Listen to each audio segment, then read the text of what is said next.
The man of the hour, the man with the power. The man's regret, the woman's pet, the criminal. You know where I got that promo? Where? Superstar Billy Graham. Oh, that's good. Yeah. Thank you. Yeah, I think that Dusty got stuff from him because he sounds a lot like Dusty.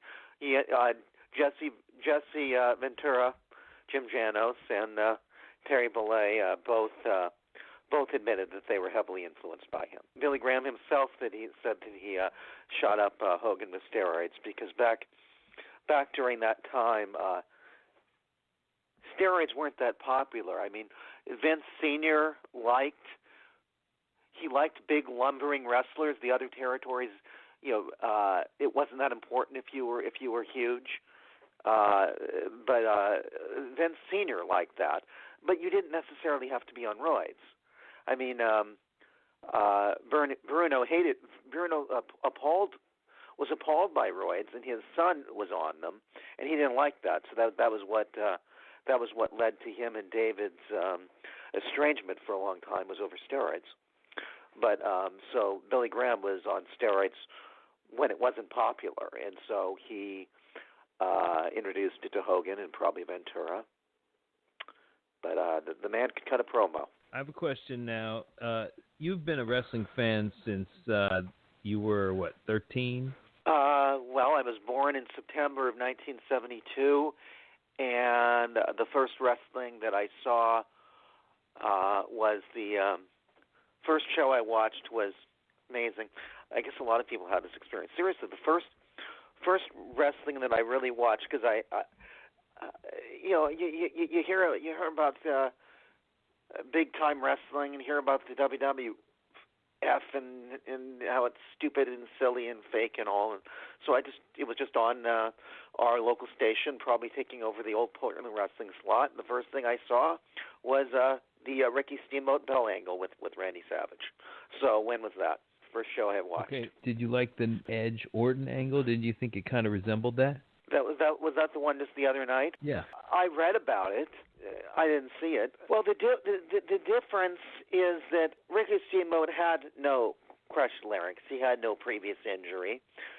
It was a total angle. It was a well done one. You credit Pat Patterson and Vince for writing that one by the pool, I'm sure. It was one of Pat's ideas that was not ha-ha clowny stuff. It was a really good angle, but it was just an angle. The difference here is that Adam Copeland has a legit neck injury that forced him into retirement, and what happened, I'm sure, it was just a complete angle. But they're playing off something that actually happened, and the fans know that it actually happened. And my personal feeling is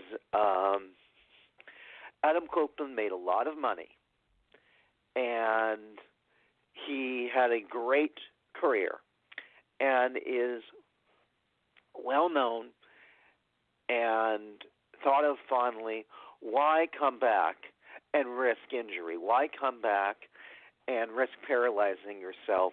And why would the WWE, being a publicly held company, take a chance of him having a bad injury and coming back? I was against the comeback on both sides. I don't understand it from WWE's standpoint. I don't understand it from Adam's standpoint. But what I do understand is struggling in TV ratings. I mentioned I don't think that matters because the only thing that matters as far as TV ratings is they get down so low that they risk cancellation, and I don't think that they're anywhere near that. But I was stunned to see that Michelle Wilson and George Barrios, two top executives, they've done a conference call with investors, that they were both canned, and the stock price dipped 25% after that. And I saw that it was 46 not too long ago, and I remember when it was near 100. So that's saying something, and that would possibly explain that angle, and that would possibly explain why the character of Edge is back, because they're desperate. They're looking for stars that can draw interest, and they're willing to take huge risks, like him being seriously injured. They're bringing Goldberg back. Yeah, I think this reeks of desperation. Why he's doing it, I don't know. Could it just be money? Could he have blown his money? Or I actually have a relative. Well, he's not really a relative. He's a relative of my cousin. So, he's related to my cousin he's first cousin on his mom's side, and I'm my first cousin's cousin on his dad's side, so we're not related.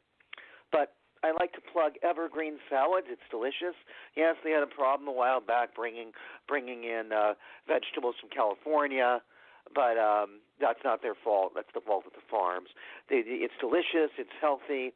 It's wonderful. And my cousin was the co-founder of the company. It expanded from one store, and now they're in Washington and Oregon, and they're in they have maybe a little under 50 stores, and he recently sold.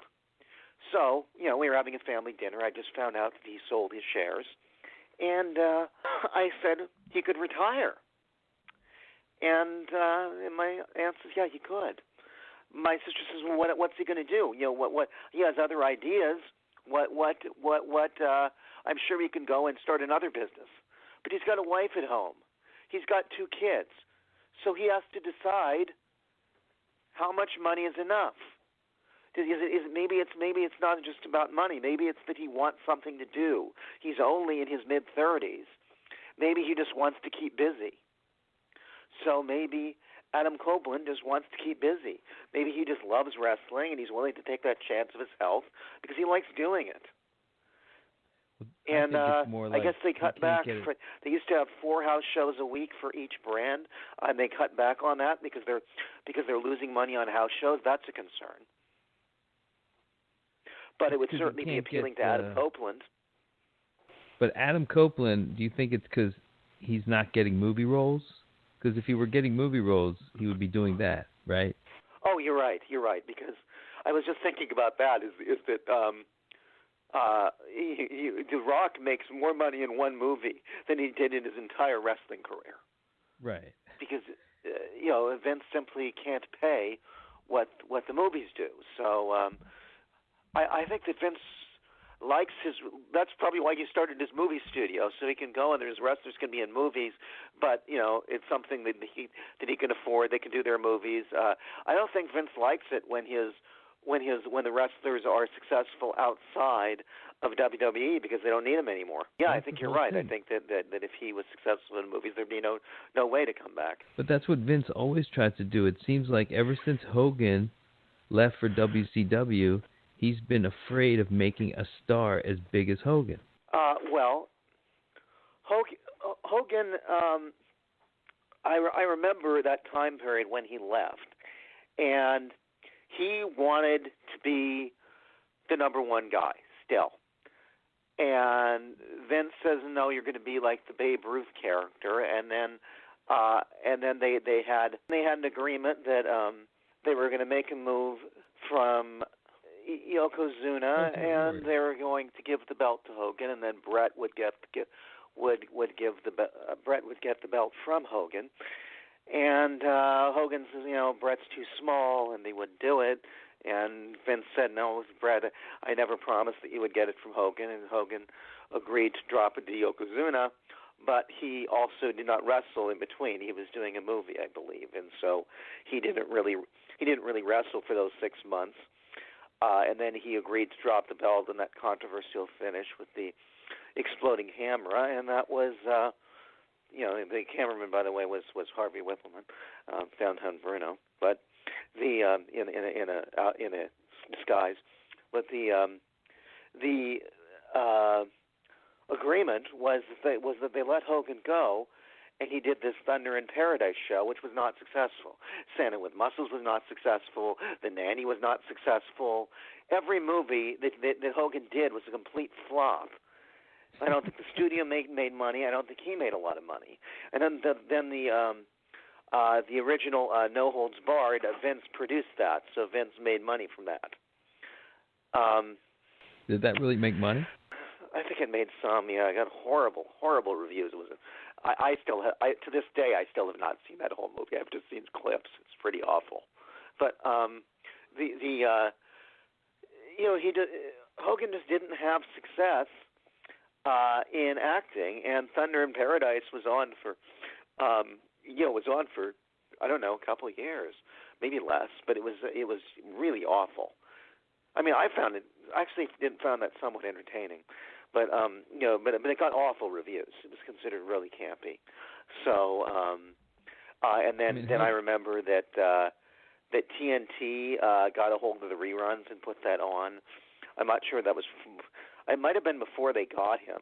The TNT picked it up, and then Bischoff calls Flair and says, "Hey, Hogan, could you help me get a hold of him? We're going to think about getting him over here." And Flair says, "Sure, he'd be great for business. Sure, I'd be happy to get him over here." And so then they got Hogan, and Flair was downgraded, and they literally buried him in the desert, and then he ended up in the cuckoo's nest, dancing around and doing a woo in the hospital, in the mental ward. And Flair can make anything entertaining. He made musical chairs entertaining, and so actually that was one of my favorite angles of Flair in the mental ward. I'm sure Russo probably drew it up, or maybe Kevin Nash, people that didn't like him, but I actually thought that was hysterical. He was the president of WCW, but he actually thought he was literally the president of the United States when he was in the mental hospital. It was pretty funny stuff. I think it's some of his best work too. Yeah, it's definitely the funniest he's ever done. Also, he just goes with it, and he's never stopped even till this day. He does. Did you see him play musical chairs one week? On Raw, he was doing musical chairs. It was the damnedest thing. Yeah, you can make anything entertaining. Yeah, he's great. Hardcore Republican, though. Hardcore Trump guy. Yes, he is. Well, he is in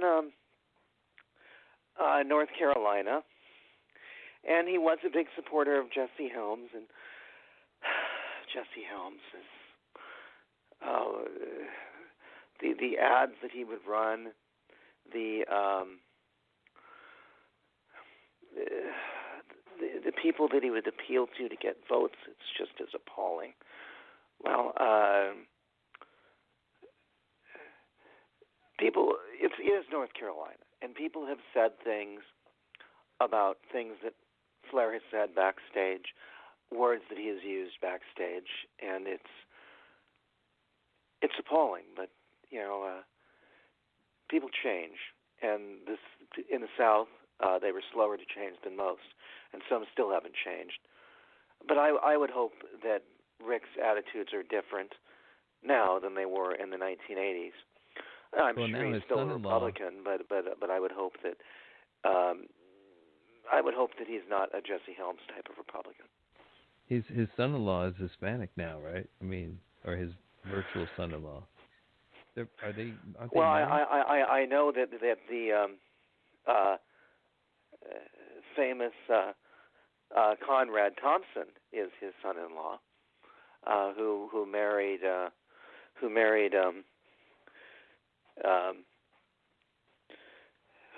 older sister. The father was his first wife, Leslie. Leslie's daughter, Conrad is married to. Megan. Yeah, Megan. So you're not referring to Conrad? No, I'm talking about Andrade, the guy that's dating. Oh yeah, Charlotte. they're engaged. Are they officially married? Okay, they're just engaged. As far as I know, they might. I think they might be married. I'm not sure. You know that Leslie is Flair's first wife is Jewish, and so therefore David and Megan are Jewish, and any children that Megan and provided it's her egg, that Megan and Conrad have are Jewish, as well as it's through the mother that it passes on. So Leslie asked Ric Flair whether would you like to do some introduction to Judaism? Would you like to explore conversion? And so he's like, yeah, sure. This was in his book, so he went and he looked into it and did a little bit of studies. I can't do this. I quit. So he's like, okay. So they married anyway, and Flair dropped out of the University of Minnesota. He didn't like school, and Judaism is a very intellectual religion. And I don't think Rick likes to study very much. I think that's the issue. I also don't think he likes rules very much. I think if you look at Trump is modeled on Ric Flair, like in many ways. There might be some aspects of that. I think if there's no Ric Flair, there's no Trump, because he quickly became an anti-hero when he was a heel, right? I mean, he was getting cheered a lot back in the day, even when he was a heel. Yes. Well, yeah, he was very charismatic, but Trump comes across to 50% of Americans, including myself, as very dislikable, appalling, vile. I don't think Flair came across that way. Were there that many fans that really legitimately hated him? Or they just kind of liked to boo him? Right. I mean, he just played a perfect heel, but he did it so well that he became an anti-hero. Well, I could agree with that if Trump's popularity ratings were 70%, but Trump's popularity ratings are like 45% at best. Right, but that's who he is to his followers. Make no mistake. He's an anti-hero. They know he's a bad guy. I would agree with that. To his followers, the question is, does he have enough followers that are, if Trump wins re-election, it will be because people that liked him but thought that the election would be rigged, thought that he'll never get elected. The deep state's thumb is on the scale. I like him, but he's not even real. He's just all talk. I don't believe anything. Just real skeptical, bitter people. They see him after 4 years, like, wow, he really is for real. He really is like us. He really says these things that we're all thinking. And even when he doesn't say them, we know what he means anyway. We know he's talking to us. Right. We know that this is a dog whistle. Those people that didn't even vote for him 4 years ago, he needs those people to go to the polls. And if he gets a massive amount of those people to go to the polls, then he could win another term. Otherwise, I think he's in trouble. I mean, the question is the revulsion for Trump greater than the people who love him because he's such a shithead? Like, people love his crudity. That's what people don't understand. It's like you keep pointing out his faults, and they love it. So that's why I'm saying he's an anti-hero. They like the fact that he's like their attack dog. He's like their gang leader. So yeah. You want somebody, when you're in a fight, you want somebody on your side that's a dirty player. And so every time we point out that Trump is a dirty player, they're like, yeah, he's the dirtiest player in the game. That's who and then we like him that way. So they've gone to the dark side. Yes. And I would agree with that. My whole family is Democrats, both sides, and so I was having a discussion, with my uncle, and he's in his 70s. And much like most mainstream Democrats, he doesn't like Sanders. He's like, the moon will be green cheese before Sanders gets elected. I think he's not going to get the nomination because the Democrats will make sure of it. I said no. He might very well. He will not. He's not going to get the nomination. But what could happen is that the Democrats don't like him, and they'll do everything they can to fight him. Just what happened to Iowa yesterday. Who knows? Maybe he did really well, and they're trying to figure out a way to rig the results again. Who knows? No, well, he maybe won it's Iowa. just a mistake. But we'll see when the results come out. But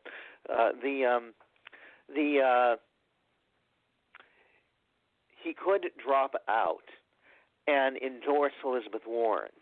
And if you take the Sanders voters and the Warren voters, and that means that Elizabeth Warren will be the nominee because she's a former Republican, and that's much more palatable to Democrats than being a socialist.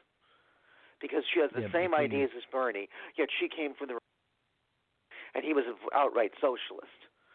Who was advocating Russia in the 1970s and was living there. So that's what That's what people don't get of the young generation, though. They want a socialist. They are socialists. But the young people are not in charge of the Democratic Party. Yeah, but there's more of them now. That's what I'm saying. There's so many of them, and they're going to vote this time. So they're going to overwhelm them. I think. Well, I cannot imagine that Bernie will get the nomination. I think that Elizabeth Warren will. But if Bernie gets the nomination, then those people that the Democrats and Republicans are all the same. There's nobody that really thinks like us. There's nobody that's going to really have free college and free. And Medicare for all. Nobody's really going to do this. Finally, there's somebody that believes in what we believe in. If Bernie gets the nomination, those people that have never voted and hate politics, those people will all go to the polls. And Bernie will give Trump a run for his money, and Bernie could very well beat him. Oh, he'll destroy him. So my uncle believes that Bernie would have no chance to be president. I say, no. He would definitely have a chance to be president. But if he becomes president, he's not going to get to pass his ideas. The system is broken with his filibuster because if he wins, there's going to be coattails, and so the Democrats will expand their majority in the House, and they will take over the Senate. And if they take over the Senate and the House and they got the White House, then Mitch McConnell will simply filibuster every bill he disagrees with. And Bernie will have to go and sit down with Mitch McConnell, who he couldn't disagree more with, and he probably doesn't like, and McConnell doesn't like him, and actually say, Mitch, all I'm going to ask is that you don't filibuster every bill. What bill could you possibly allow to at least be voted on? But Bernie doesn't seem like the type of guy that can compromise like that. Bernie doesn't seem like a type of guy that can sit down with a Republican that is absolutely antithetical to everything he believes in. Bernie, if he becomes president, would be a very, very frustrated man. And I do trust Bernie that he would not sign executive orders. He would just be very, very frustrated like Jimmy Carter. I think he would actually go nuclear on the filibuster, tell his party just to nuke it. Mitch would, Mitch would,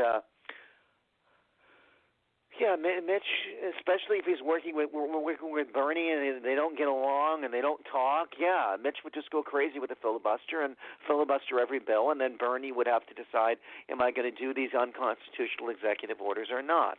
And I believe that Bernie would not, and I believe that Bernie would sit there and just be a very frustrated president, and all of his supporters would be like, "Bernie, you said you'd get all this stuff done." Well, yeah, but Mitch won't let me. Well, that's the way politics work, Bernie. No, but a majority of That's the way things are now. Our system is broken because the filibuster gets used for everything. Yeah, but a majority of the Senate can destroy the filibuster completely. Like, a majority of the Senate says doesn't it take 60 in order to kill the filibuster, or is it 51?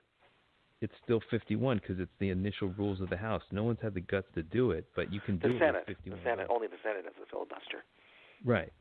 In the Senate, if you can only do it, if you have to do it at the beginning of the House the beginning of the Senate, when you call the rules, you can say, okay, because that's what they did with judges recently. They loosened so they can do that with legislation as well. That's what they're going to have to do. But the filibuster is useful. It should be used in limited ways. When somebody thinks that the bill is so abhorrent, there should be a talking filibuster, where I think that Rand Paul had had a talking filibuster against the reauthorization of the Patriot Act, and that's exactly how it should be used. It should be used, but rarely. In a case like that, where Rand Paul feels that this is clearly a violation of the Fourth Amendment and it is destroying our republic, and I absolutely agree with Rand Paul on that. So the filibuster should be used, but it should be used sparingly. So what do you think about this impeachment? Do you think that it's going to hurt Trump politically? I think that in the short term it will help him because it angers his supporters. His supporters that didn't even vote, it will inspire them to go to the polls. So in the short term, this will help him. In the long term, over history, they will see that Congress authorized funding to the Ukraine, whether you believe in that or not. Congress has the power of the purse, and he was illegally withholding money that Congress had authorized. And then the obstruction of Congress, where he would not allow legitimate witnesses to testify before Congress that were subpoenaed. This is clearly illegal. So I think that history will look very unfavorably upon him. But I don't think he cares. I think he's focused on the here and now. In the short term, it will help him. History will look back on him very poorly, and this will forever be a black mark on his record. What is the first thing that you think of when you mention Bill Clinton? First thing you think of is Monica Lewinsky. That's never going to go away, no matter what he accomplished. It's sad. Yeah. But I think that in the case of Trump, though, it's almost like we've shot our shot, and now we have no more bullets. Right? Well, yeah. Ben Franklin said, they asked him, what type of government have you created? And he said, a republic, if we can keep it. The republic is gone. Or until this constant filibustering of every bill you disagree with ends, our system is broken. And until these executive orders end, our system is broken. And when Congress allows the president to step on its rights, and when the president is not authorized to declare war, that is the power of Congress, and the president declares war, and Congress just lets him or her do it, our system is broken. It is. You're expecting him to win? Am I expecting Trump to win? No, not necessarily. I think that any of the Democrats could beat him. It depends how the campaign goes.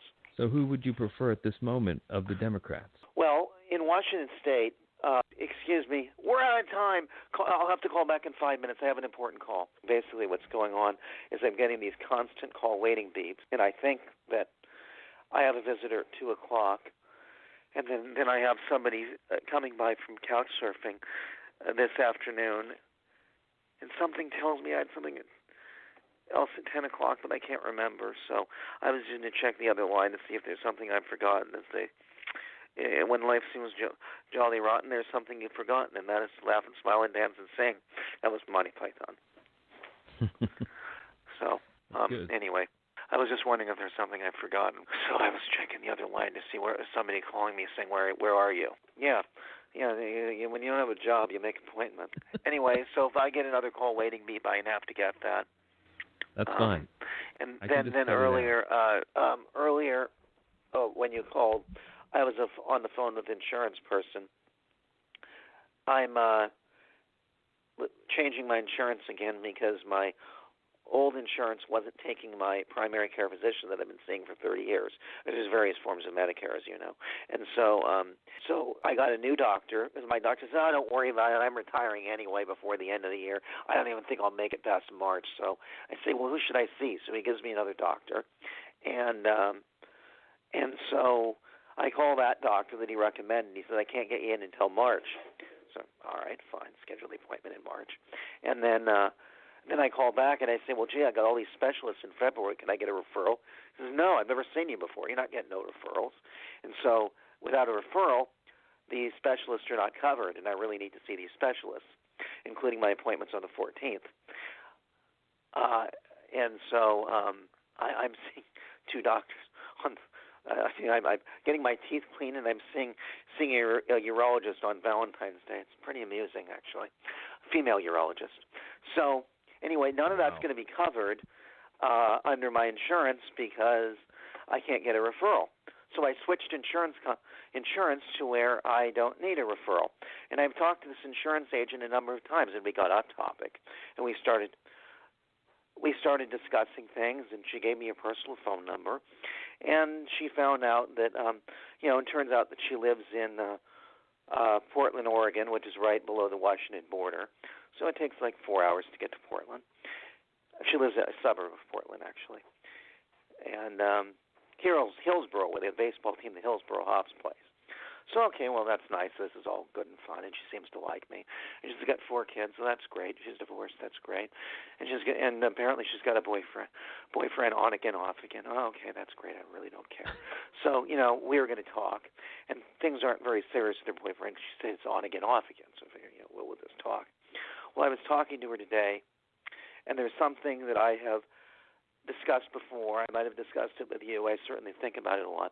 What if there was a woman who is of Jewish blood, but she doesn't know anything about the religion? She doesn't practice, nothing. I just found out today, right before I was talking to you, I was absolutely stunned at this woman that seems to like me, at least as a person, and knows that I don't make any money because she gave me my insurance plans. So she knows the whole financial deal, and she still seems to enjoy talking to me. I found out that her mother's mother is Jewish, and her mother's mother married a non-Jew, and so she knows nothing about Judaism whatsoever, but she's Jewish by blood. Isn't that amazing? And so once she told me she was Jewish by blood, it's like, wow, things have changed. Is your on-again, off-again boyfriend Jewish? No. And then she's already discussed that he's on-again, off-again because they have good chemistry, but they disagree about things, they argue, they don't look at things the same way. She just basically, they got a lot of problems, except for they got good chemistry. So I told her, you're going to have to think about things. Because when she told me that her mother's mother was Jewish, I didn't care whether she practiced at all. I didn't care whether she knew anything. Right. Isn't that amazing? So you should go out and of all the insurance agents, she just happens to call me. Isn't that amazing? Well, I'll tell you, man. In a few weeks or a month, you should plan to go meet her down there for, go to dinner. Well, with her or I would like to, but she says that her on-again, off-again boyfriend is extremely jealous, and this is before I knew. I mean, she already gave me her number, and I already called her, and she wasn't returning. She wasn't picking up the phone, and then she says text, and she wasn't really responding to my text. And so I asked her what's going on here. She says, and I say, is the boyfriend on again or off again? She says, he's on again. And then she says, he's extremely jealous. I really didn't care.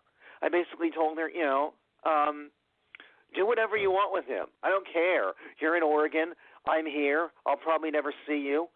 Whatever you want to do with him, I don't care. I just want to talk to you once in a while, and just tell him I'm not going to see this guy. You have no reason to be jealous. But then she told me she was Jewish, and I'm like, well, that changes the equation. It certainly does. Yeah. That's interesting. So you don't even know what she looks like, right? No, I saw her link. Women call it stalking when all you're doing is just looking up public information. So all I did is I had her first name, her last name. I entered it into the search engine. LinkedIn profile comes up. There's her picture with her 4 kids. It's really cute, and that's great. She's got 4 kids. I don't care. I hope her ex-husband pays child support. I hope her ex-husband visits those kids. If we get involved, I'm not the daddy. I want the daddy to be the daddy. I don't want those responsibilities. I'm not their daddy. They're going to say, you're not my daddy. And I say, that's right. Ask your daddy. So ask your mom. Anyway. I saw her picture. She's cute. Oh, she's even cute. Yeah. So look, man, that's what I was trying to tell you is that women, if they like you, it's even almost like they almost like the fact that you don't make money or that you don't do anything. It's weird. You should definitely. It'll be interesting to see what happens. But basically, the bottom line is she said the reason why I was not responding to your texts and the reason why I wasn't taking your phone calls, even though I told you to call me on a weekend. You did exactly what I told you to do. Is because she's on again with boyfriend, and and he's extremely jealous. So that's an obstacle. Well, you probably gave her confidence back, and then she went back with him. I mean, that sometimes happens. Like, she was probably off when she was talking to you, and then she got kind of stimulated by you, and then she went back to him. But that could be. You can definitely still just throw her a call here and there, or text. But you don't even have a cell phone. No, I have a cell phone. I just rarely use it. I was texting her, and I hate texting. I don't my those little digits and my fingers. I hate texting. Well, you text with an But I was old doing phone, it for her, right? but she wasn't responding anyway. And so you don't have a smartphone, right? She texts me once. She says, "No," I call her, and she texts me, and she says, "Please don't call." And then I texted her about 5 other sentences, and she didn't respond. So, and I talked to her today. What the heck's going on? She says, "Well, it's jealous on again, off again boyfriend." I gotcha.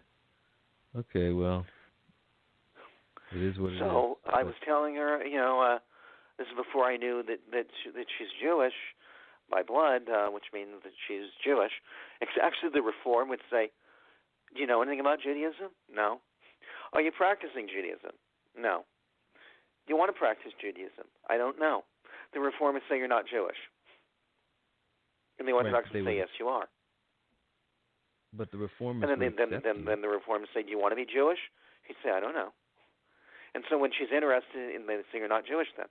And then when she's interested in studying Judaism, it takes about a year, and then after a year she can say, "Well, I think that using electronics is not work, and it's not violating the Sabbath." They say, "Okay, well, that's fine."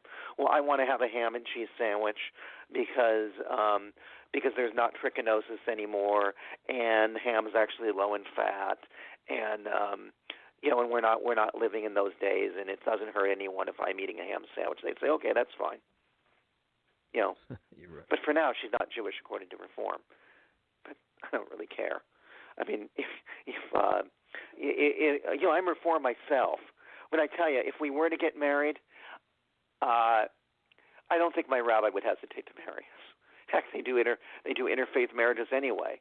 So I don't think that he would have any objection to marrying somebody that doesn't really consider herself Jewish, that has a Jewish mother and a Jewish grandmother. Well, you would make her into a good Jew yourself. You would. I would just practice what I want to practice, and I just basically said there's going to be, even if it's completely secular, there's going to be no Christmas trees, no Santa Claus, no Easter eggs, no Easter bunny, none of that in the house. Otherwise, do what you want in your own house. I mean, do what you want in your parents. I don't care. But she didn't seem to object to that.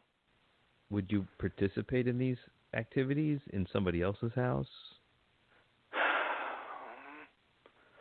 Not around the kids, no. I don't want to encourage. Really? Well, actually, they're her kids. They're her kids, so I guess so, yeah. But it would be complicated if we had our own kid, because I wouldn't want our own kid exposed to that. Because that's what they usually do nowadays. They have their Hanukkah, but then they go to the grandparents and they have the Christmas, so they have both. Yeah, actually, I just heard of a rabbi that does that. That his wife, I guess, converted, and so her side of the family does Christmas, and so he would go over there and do that in a secular way. So obviously, a Reform rabbi. So yeah, but as for me personally, any children that we had together, I would not want them exposed to that. And so their half siblings can be exposed to it, and my child can't. That would be complicated. So yeah, and then also the 3 kids. I mean, you really want to be with a woman with kids? 4. Yeah, I'm fine with that. It's like, great, I can be around kids, I can be their pal, but I will take no responsibility. Brent, can I do this? Brent, can I do that? Brent, can I do this? Ask Mommy. You know, one of the first things I would ask her is, does Dad pay child support, and is Dad involved? And hopefully the answer is no, Dad's a complete schmuck. I have to take care of everything. Hopefully that's not the answer. I want Dad involved. You know, takes a burden off of me. But you don't want to see him too often. I think it's great as much time as he wants to spend around the kids. It's great. I just want to be their pal. But do you want to be his I don't pal? want any responsibility for them. They're not mine. Right. But that's just going to be, I mean, how old are these kids? Don't know. Okay. Some of them might be in their early teens. Some of them are under 10. Oh, okay. From what I can tell. So somewhat grown, not like infants. Yeah. So that's something to think about. I think you should look at it more like, hey, I can go talk to women. I don't have to be successful to talk to women. I think you can take that as a sign. Yeah, or it might just be that she enjoys talking to me, and I make her laugh and nothing more. Marilyn Monroe said, "If you can make a woman laugh, you can make her do anything." It's not true at all. It is I've true. experienced that. No, it's not true. No. I can make a lot of women laugh, and they have no interest in me at all. Yeah. So it might just be that she enjoys talking to me. Maybe she feels sorry for me. Maybe she thinks I'm funny. I mean, she told him, she says, "Here's my number. Call me. Can I call you when you're off of work?" Sure. But it'd be easier to reach on weekends. I say, all right, well, I'll try you anyway when you're off work. No response when I call her. And then the weekend, I call her, no response. And then I text her, barely response. The response is, "Don't call me." And then she doesn't respond anymore after that. And then I talk to her today, and, you know, apparently it's jealous boyfriend that she's gotten back together with. So, you know, if she was not into me, I think she would have responded. But time will tell. She's in Portland. She's in Hillsboro, Oregon, anyway. So it's still a nice thing. And that she just happens to be Jewish. The odds against that are astronomical, especially that she's a non-practicing who's Jewish by blood and hasn't been practiced at least since her grandmother. You know, that's pretty remarkable that she happened to call me and say, "Hey, I'm an independent insurance agent. I want to help you find a good insurance company." When I had just found one a few days earlier. You know, that's just pretty amazing. It is. So let's get back though to your some of your experiences with like pro wrestling in terms of the Empire, because there's a lot of stories around on the internet about you. Well, you can just tell me the story, and I can tell you whether it's true or not, and I can go and correct where it's not true. Okay. Hold on one second, because I saw it online actually, so I have to actually go there and see. Because like you have a rap sheet online. Like I think it's on. Yeah, you mean the mock Wikipedia page? That's satire, by the way. There were some half truths in there. I had to go and edit the thing when it was complete bull crap. You know, it's satire is what it is. If you're talking about the Wikipedia entry. Yeah. Now, have you ever gone? Yeah, we could go through that. Well, I just enter my name on Google, and first thing that comes up. This is, and so I actually spoke to my Department of Vocational Rehab, who helps the disabled get work, and I said, "Is this going to hurt me in employment?" She says, "No, employers generally don't look at that when they're going through applications." I don't know if I believe her or not, because I can't get a frickin' interview, turn in dozens of applications, and I can't even get an interview. I wonder if that has something to do with it. And I actually had my buddies, one of, and they have from Seattle University, Catholic school, and some of them, have connections in law. They say, "This is slander. This is over the line. This is not cool, criminal. Somebody ought to take legal action against these people," meaning like Brian. I think, no, don't do anything. It's funny. It makes me laugh. Okay. I like it. So here they are. Brent is single-handedly responsible for WrestleMania never coming to Seattle again. Well, that's the old story about when I asked Vince about steroids at the WrestleMania press conference when he announced that WrestleMania was going to the Mariners ballpark. Oh, what's that story? You don't know that one? No. Well, yeah, I told that one a lot. It's basically Vince went to Paul Allen, who was the co-founder of Microsoft, the late Paul Allen, and he also owned the Seahawks, and he likes science fiction, and he likes Jimi Hendrix, who's from Seattle, and so he started what was originally going to be a Jimi Hendrix museum, and then he changed that to the Experience Music Project, and now it's the Museum of Pop Culture, MoPop.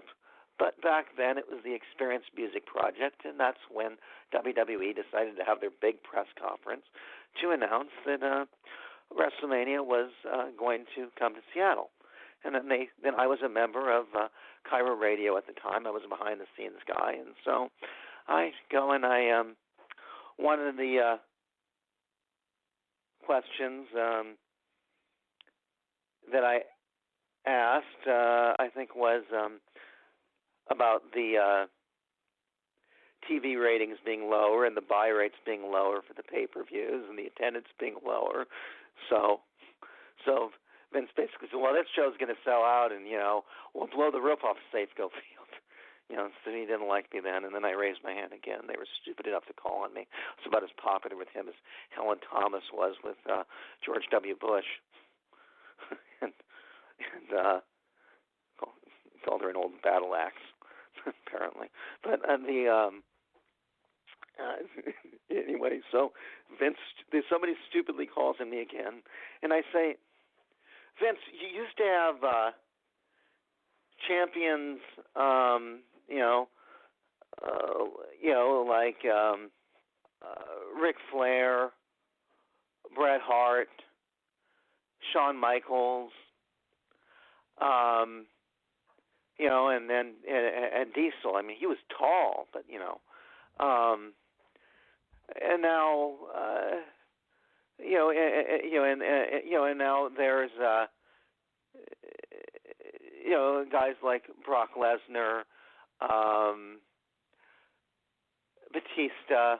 I don't think I mentioned Triple H because he was standing right there, and it was pretty clear that to people that were in the know that I was insinuating that after the George Zahorian deal, they had legitimate steroid testing, and so they fired the Warrior and they fired the Bulldog because they were on steroids, and they would go to guys that were not on steroids, and so people got the hint, and I'm sure Vince got the hint. But he basically said, I have no idea what you're talking about. And then I elaborated, without using the word steroids. And he said, well, why don't you just take her shirt off? I said, well, it's not really relevant what I look like. And then they basically pulled the microphone from me. Why don't you take your shirt off? And then Vince off? ended the press conference. And they have not been back for WrestleMania since. He said, why don't you take your shirt off? Yes, he did. Does it sound like Vince or not? And that was the last thing he said to any press, in Seattle. Yeah, he called the press conference off after that. Brent, dude, you probably he must have did. Been fuming. So that one's true. Can you imagine how angry he was when he went backstage? He's not expecting legitimate questions. He's expecting is wrestling real or fake. He's not expecting anything legitimate beyond that. No, I think he's probably want people to ask about the angles, of the WrestleMania. Yeah, so they asked, is the roof going to be open or closed? And so Jericho's up there, and he was trying to get people excited, but the crowd was pretty dead, and I was asking these serious questions. They were pissed. I wonder if Jericho remembers you asking that question. That would be an interesting question for him. Yeah. If anybody. Yeah. He's not a steroid guy. You don't think so? I think he looks kind of bloated. I think he needs to lose some weight. What do you think? Well, and now I think that he realizes that he does not need muscles. He does not need a great physical look to be over anymore. People don't care. He's old. I personally don't think he should be champion. I think he should go with somebody younger. But Ambrose. But they made him champion because he's already over, and so he can get over on his mic. He can get over on his mic skills. That's all he needs. His looks don't matter anymore. I mean, even Hogan, when he goes out there, he doesn't need his 24-inch pythons. Nobody cares anymore. They just like hearing him on the mic. He can't be around long term. Hogan would never be a long-term draw. But to go out there just for a pop, just for a special appearance, it doesn't matter what he looks like. If he was a manager for somebody, though, he could go out there week after week. Jericho or Hogan? Both. I mean, but I think Hogan could do a manager gig. Why don't they make him a manager? They say that face managers just don't work. You know, if he was a heel manager, do you think he could draw money? Or would he be the first face manager ever to draw money? I think Hogan in the black as an NWO Hogan as a heel manager would draw money for sure. I think that maybe you're right. I think that character works, but I don't think he would ever do it because he's trying to keep that goody like Disney image, you know. Agreed, and I also don't think he has any interest going on the road. And you know why Keenan became Flair's advisor rather than his manager? It's because early on he would go on the road with Flair, and when Flair first got there, and he says, I don't want to do this anymore. I don't want to go on the road. I don't want to be in these hotels. I don't want to do all this traveling. I don't want to do all this riding in cars. I'm too old for this. My neck hurts too much. And so he was just a commentator at the TV tapings. And so he just had to work a few days of the month because back then they did TV tapings every 3 weeks. Yeah, so that's why Heenan, in addition to his neck, he didn't. I mean, he could have gone and managed Flair and said no bumps, and that probably would have worked. But he didn't even want to go on the road anymore. And I don't think Hogan wants to go on the road either because if he's just going to be a TV manager, that doesn't work. So if you're at the house shows, you're like, well, where's the manager? Bruce Pritchard mentioned this. Vince says, well, Bruce, you can do the whole Brother Love thing where you just do the TV tapings and you do your Brother Love segment, or you can go on the road with The Undertaker, because he was the first manager of The Undertaker. He says, no, I'm not going on the road.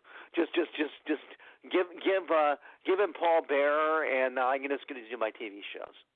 So Pritchard didn't want to go on the road either, and I don't think Hogan would. Do you? Because basically, when people saw The Undertaker, they expected to see Brother Love with him like they saw on TV. And these house shows, Brother Love wasn't there. And so Vince says, the fans expect you, so you got to go on the road with him. And he said no, so they switched it to Paul Bearer. So I think, do you think that today fans still have an expectation that if a wrestler has a manager on TV, they would want that manager on the road? I think you might be right about that. So that's why they don't do it. Right. And I think they don't see the point. I mean, like Selena Vega is a great manager. She's because she's beautiful. But that's the only manager they have really on the heel side, I think. Does she get physically involved, or is she more like a Missy Hyatt type? No, she does Hurricane Ranas, and she gets physically involved a lot. So she's actually trained as a wrestler. Yes. Whereas Missy actually felt that women did not have a role as serious wrestlers. Sure as as comedy catfight things, she would do that. She had a great, she drew money with Dark Journey, although she said Dark Journey was a cokehead. She did those catfight brawls, but she felt that valet was an appropriate role for women. She does not like these women legitimately wrestling, and I completely disagree with her. But I think times have changed. I disagree with Missy, but it's interesting to have somebody that's a manager, but if she can do Hurricane Ranas, clearly she's been trained as a wrestler. I mean, oftentimes they would when they're carrying the king to the ring on those they're carrying him and his crown sitting on a board. The people carrying it, those are all indie wrestlers. And when they had the Godly Cooker, that was Hector Guerrero. So oftentimes, and then of course Santino Marella, the apparent fan in Italy, was a trained wrestler, and then then years ago the big fat guy that they called up the stands that apparently was a fan ended up being Earthquake, is a legitimately trained wrestler. So with these roles that they have, oftentimes they are legitimate wrestlers, whereas in the old days the managers just were not athletes. Just look at Paul Heyman. Well, I mean, there was Bobby Heenan. He was actually a wrestler. Yes, he was. Bobby Heenan he says, I managed like a wrestler and wrestled like a manager, and that was different because I think all the other managers during that time in the WWF were not former wrestlers, and he was, but he didn't like taking bumps. He didn't like actually no, he took bumps as a manager. He really didn't like wrestling very much. And so he was much happier managing because it was less work. Okay, so let's go to this next one here. It says that you were promptly ejected from a WWE show for throwing a cup of ice at Sid, and you also that is correct. Squeegee in Sid's face on another occasion. That is 100% correct. So both I was yelling at him as he was a lumberjack in a lumberjack match, and I was yelling at him for why did you stab Marty Lund? What? Oh my God. Yeah, you don't know about how he stabbed Arn Anderson in the hotel room and got fired when he was in WCW? Yes. Yeah, he stabbed Arn 20 times in the hotel room in the UK, and so I was yelling at him about that. And you were using his shoot name, Marty Lund? Yes. That's too funny. So, yeah, because he didn't stab Arn Anderson. This wasn't on camera. This was something that occurred in the hotel room. This was not an angle. So I said, why'd you stab Marty Lund? I've never heard that name. But anyway, so you ought to read the Observer more. I should. You threw some ice at him. And then I threw some ice at him and got thrown out of the arena. And then we went to a show in Yakima. It was a Superstars taping, and he was doing an interview. And I was going with Brian, and Craig might have been on that trip, and Vinny might have been on that trip, and the late Mike Blinn was on that trip, and miss him. He was one of Brian's buddies from early on. So I insisted that we stop by the big Walmart type store and get a squeegee to wave it at Sid. Do you know the story about Sid and the squeegee?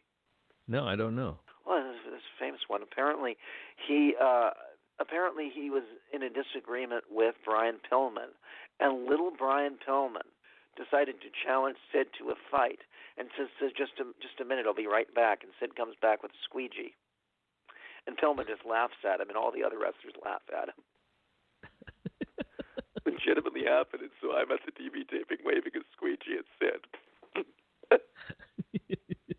Why did he come back with a squeegee? What did he think? He's going to use that as a weapon? Apparently. You'd have to ask him. I would have. Wow, man. And anyway, so he must have seen me waving the squeegee about 20 rows directly in front of him. But you must have seen me, but he no-sold it. Now, you didn't get kicked out for that? No. Okay. Because nobody probably made the connection other than Sid and maybe a few of the wrestlers and the agents, and Vince probably knew the story. Man, well, that's a funny deal. Okay, yes. Here's another one. You tried to grow a goatee unsuccessfully? I did have a goatee. Whether it was successful or not, I'll debate it. You said you tried to make yourself look like Chris Jericho. For a brief period of time, maybe a week. Oh, that's it. Okay. You I had failed a at beard saving. for a longer period of time, and the reason why I shaved my beard is because I got into the acting agency, and I felt that I could get more jobs without the beard than with it. Right. Otherwise, who right. knows? Maybe I'd still have it, because I liked the idea of I didn't have to shave every day. That was nice. But I shaved the beard and shaved the goatee because I felt I could get more acting jobs without it. No, it says you failed at saving the Seattle Sonics. Yes, I did go to the trial. The trial because the city of Seattle sued the Sonics, and Clay Bennett was there, and I was right, and Clay Bennett was. We were standing in line. We all, because Clay Bennett was afraid, it being in Seattle, and his intent was to move the team to Oklahoma City. That he was afraid for his physical well-being, and so everybody was like screened going in there, and I made some comment. What's he afraid of? That they're going to beat him up in the bathroom? And so when he went in the bathroom, he was in the urinal next to me, and he had two security guards right behind him. And so we're both at the urinal, and he's saying to me, "So who do you think we should draft?" They said, "Well, it's kind of up to you, Clay." And then he ends up drafting Russell Westbrook, who's an NBA great. And Westbrook was drafted by the Seattle SuperSonics and never ended up playing for them. And then it looked like, and then they had the city attorneys. Well, the judge said, "Listen, I'm not a sports fan. I can be objective. I really don't care either way. Both sides can trust me. I don't follow the team. I don't have any interest." And so the city attorneys took her at her word. And they were going and then presenting to the judge as if she's somebody that doesn't know anything about sports, doesn't know anything about the Sonics. And so they're putting up, this is Exhibit G. This is the Seattle SuperSonics. They played in the Kingdome back then. They're presenting she knows nothing. They played in the Kingdome back then, and this was the championship team. They actually beat the Washington Bullets, and they went on the road. And this is the team picture. And there's Gus Williams, and that's Dennis Johnson, and that's Jack Sikma, and she gets mad. That's enough. That's enough. She bangs her gavel. She says, "I was there." Isn't that funny? She lost her temper. She says, "I was there." Isn't that something? Wow.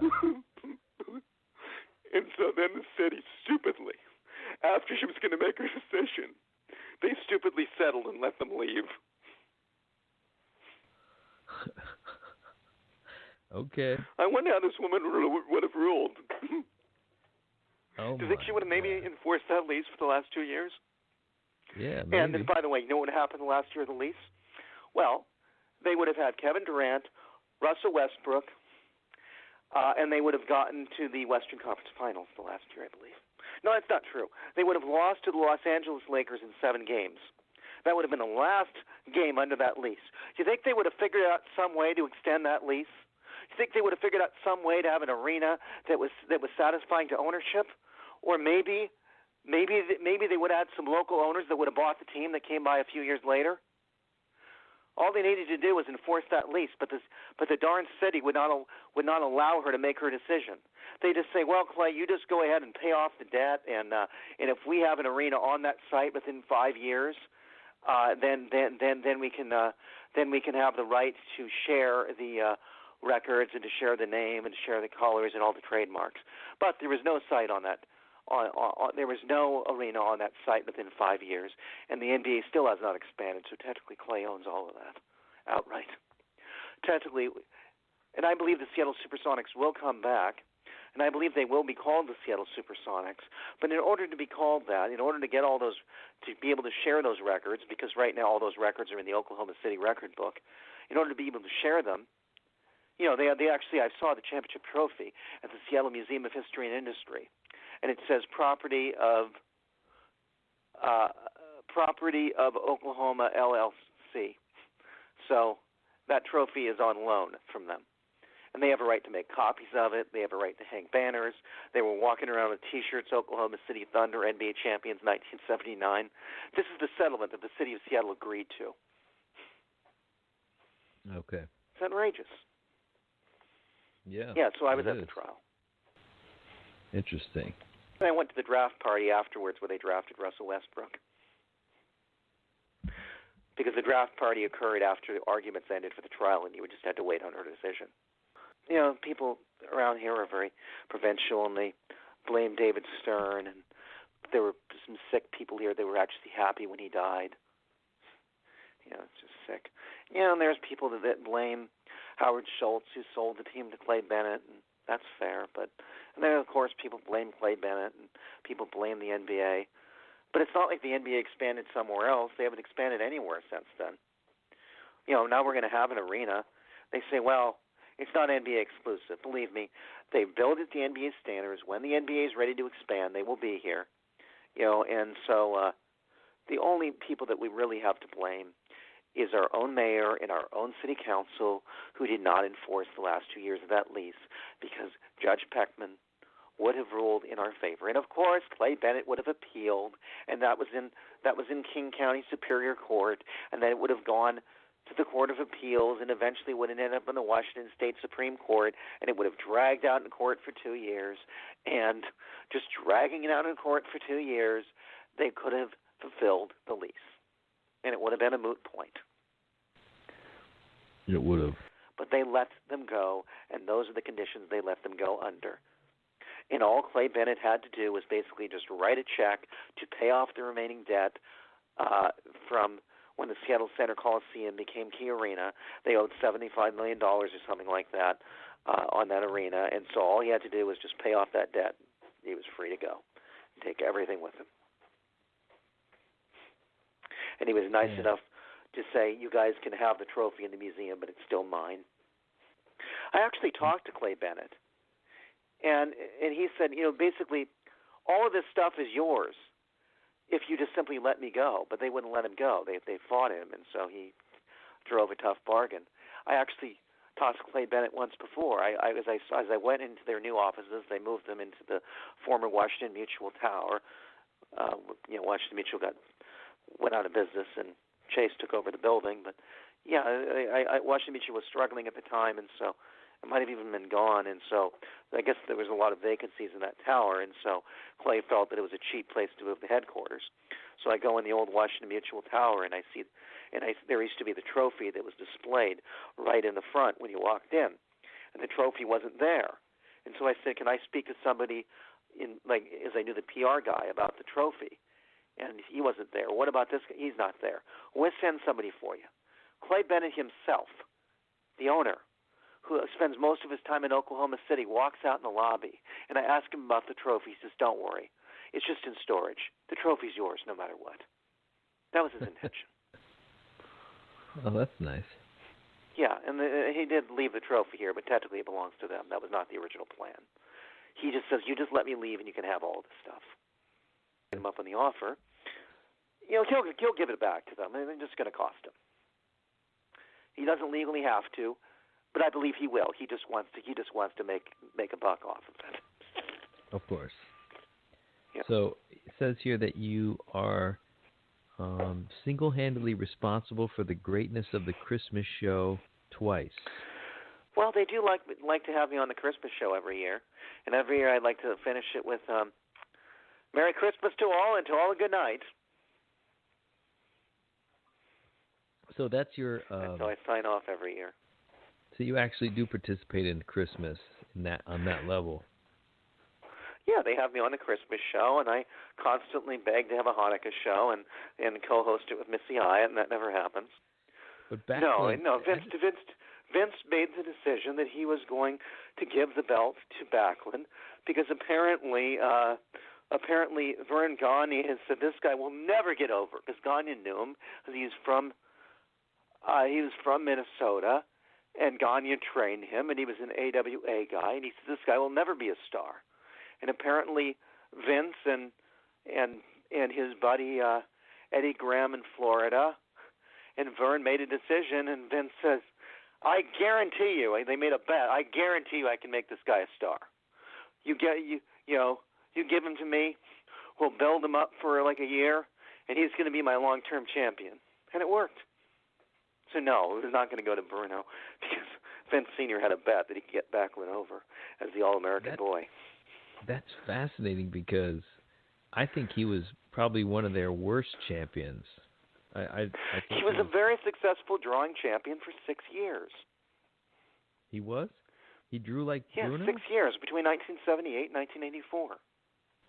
Wow. So he was like a Briscoe or something? I mean, what would you call him?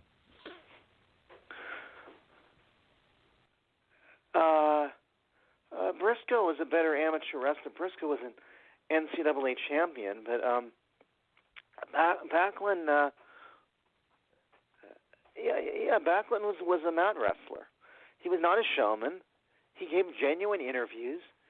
He really did care about people. He really did care about kids. That's why he did, there are still people that really liked him, and so early on during Hogan's reign, he would be on a few shows with Hogan, and he was gracious, and he would go and he would put over Hogan and endorse him, and because Hogan was in there as a heel earlier, he says, no, he's changed, he's different.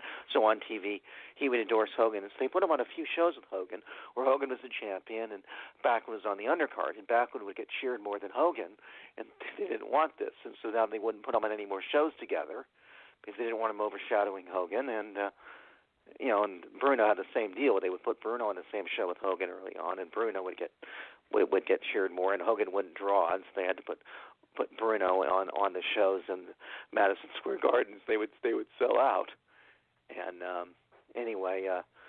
so the same thing early on happened with Backlund, and then this still wasn't good enough. So he was still getting cheered, and so Vince says, Bob, we can go and we can keep you on top, but you got to turn heel.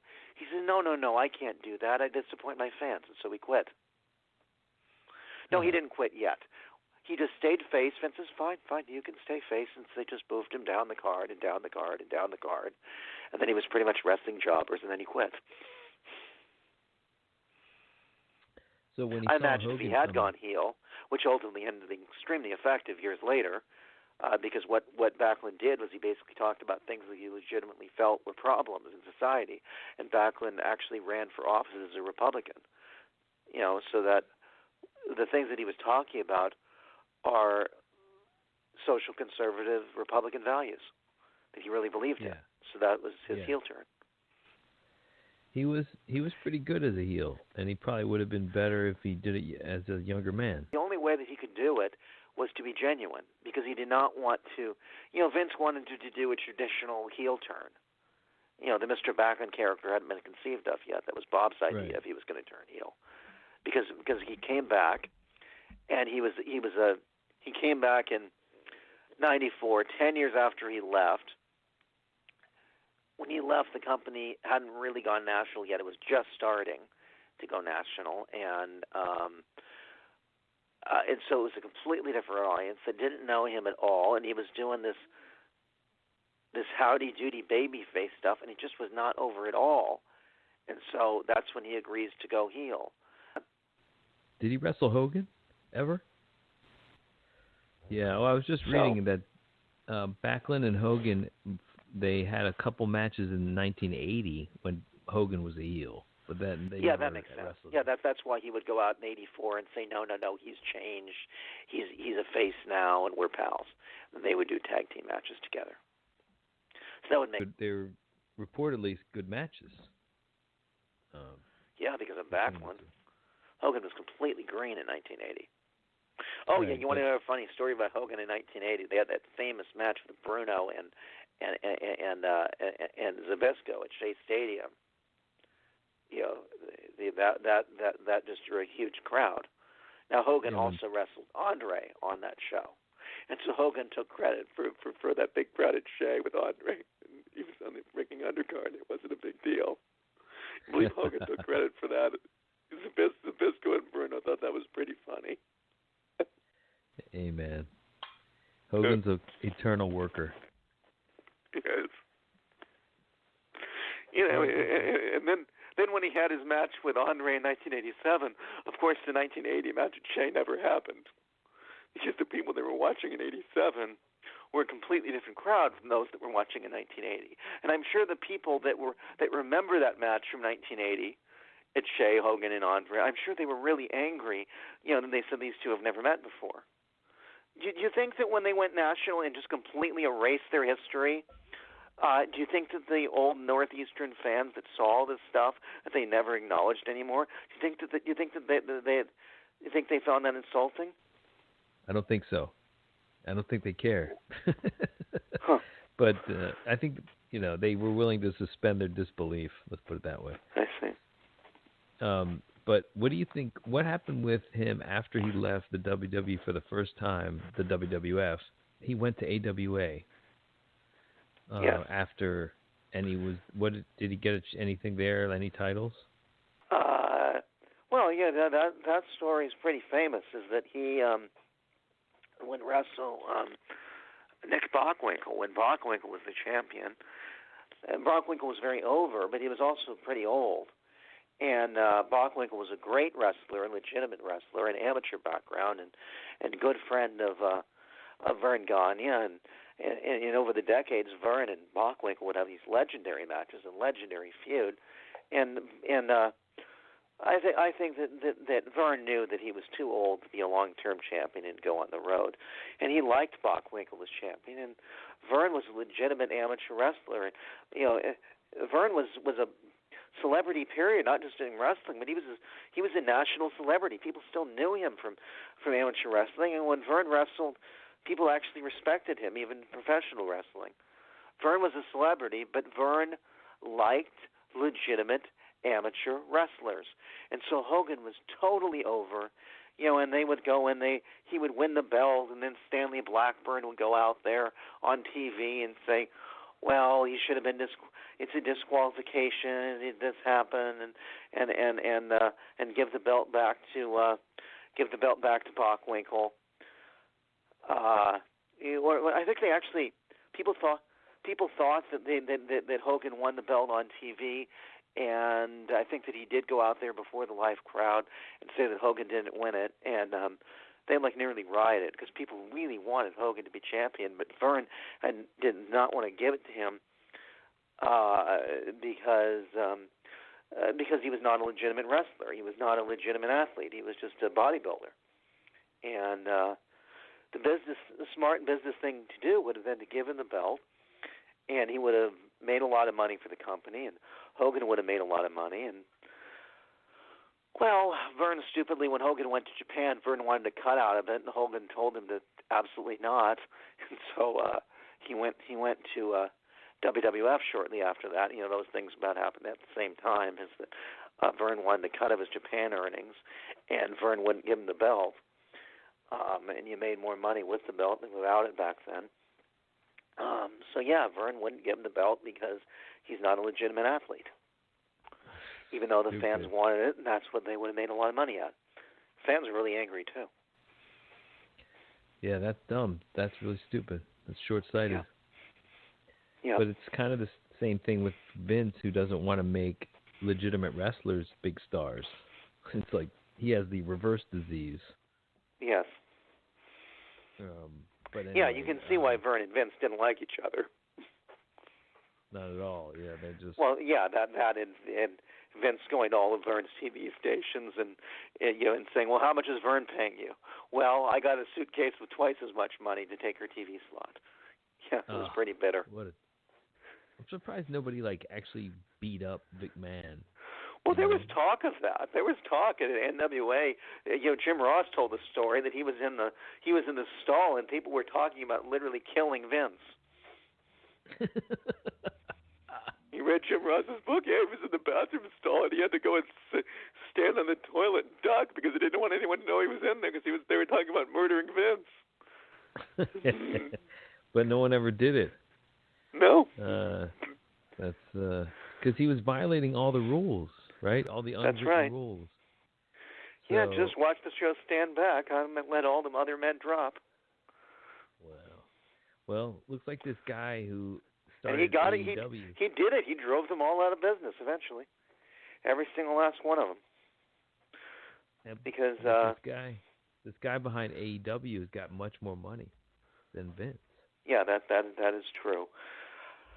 But what he needs to do is have on. He already has a good time slot. He's got a good TV station. He just needs to go and put on a compelling product for a long, long, long, long, long time, and eventually the fans will come over. Well, but did you hear about the new deal? There's not a lot of wrestling fans anymore, and you know,